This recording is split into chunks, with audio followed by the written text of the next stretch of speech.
Delfino Capoferri, take one. Thanks for coming to talk to us today. So I wonder if you could tell me about, we're talking about the supply shocks in the commodity world. How significant was the iron ores, sorry, that's just terribly put, sorry. So the iron ore seaborne supply, the Vale Dam event, how significant has that been on the market?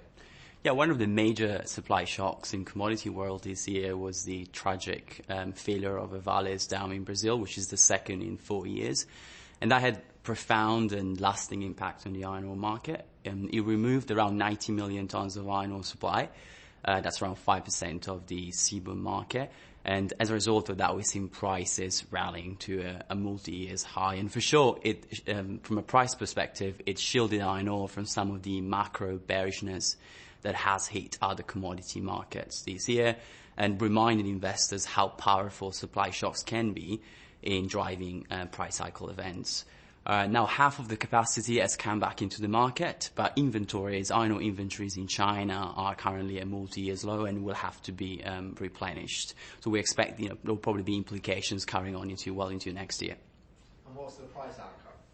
Iron ore prices rallied to 3 digits, around $120 by March, and it's stabilized now between $90 and $100. But I also think from one of the major implications of the supply shock from a longer-term perspective is perhaps not visible yet, but for sure the event highlighted what is the Achilles heel in the iron ore industry, and that is Brazil, but in particular the use of wet processing and tailings dams in mining.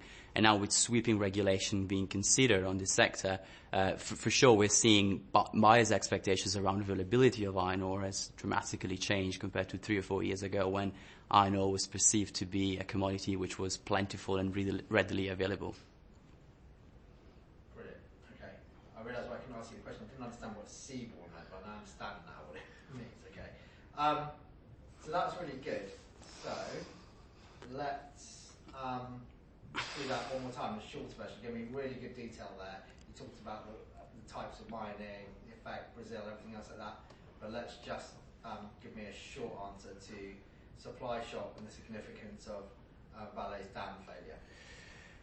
One of the major supply shock affecting commodity world this year was Vale's tragic dam failure, which is the second in only 4 years. It removed around 90 million tons of iron ore supply from the market, around 5% of the seaborne market. Prices rallied to more than $120, like multi-years high.